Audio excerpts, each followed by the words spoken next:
Welcome to Parenting Roadmaps, a video series developed for parents, but I hope these videos are helpful to anyone who spends time with a preschool child. Maps provide you with directions and tell you about important sites along the way. This is the same purpose of Parenting Roadmaps, providing a solid education in childhood development to guide you along this journey. Today's topic for episode number 16 is puzzles, a classic toy for kids and adults as well. Puzzles are a great activity for preschoolers because they promote growth in so many developmental areas, and we'll touch on a few of those today.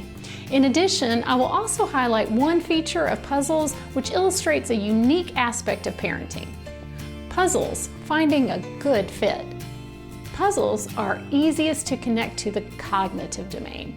They touch on problem solving, memory, and attention, just to name a few.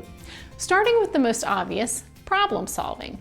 Puzzles are simply problems that need solving.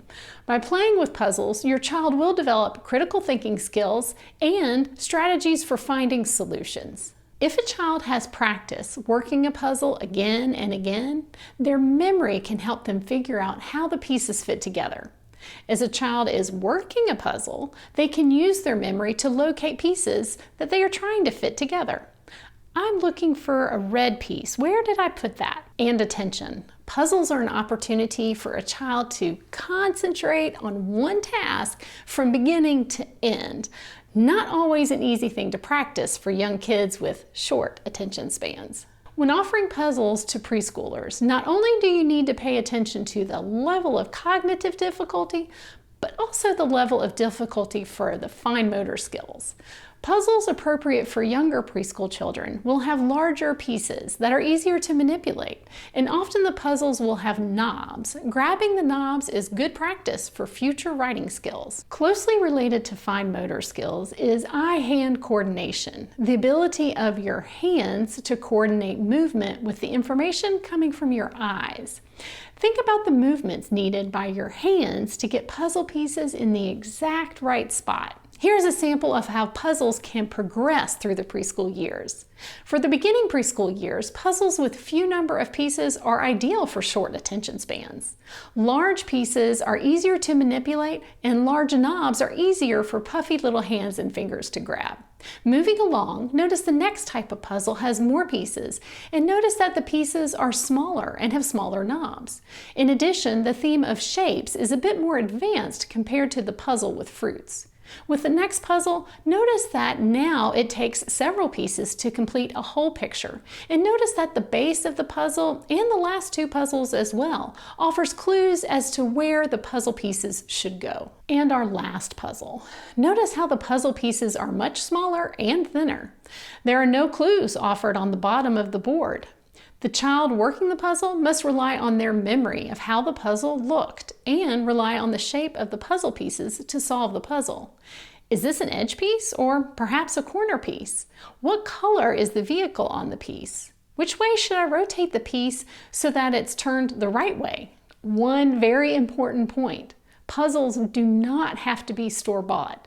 Puzzles can be made at home and can grow along with your child. Now the social and emotional domain. The preschool years are a unique time as children get their first taste of independence and understanding of self.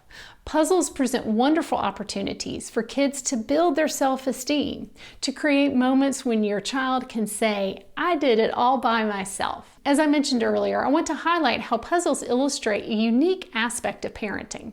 Puzzles are a good example of how sometimes parenting can be cyclical. Let's take, for the sake of comparison, your child learning to swing. Your child most likely will need your help in the beginning, will next slowly develop the skill of learning to pump their legs, and will eventually no longer need your help. Puzzles are a different progression.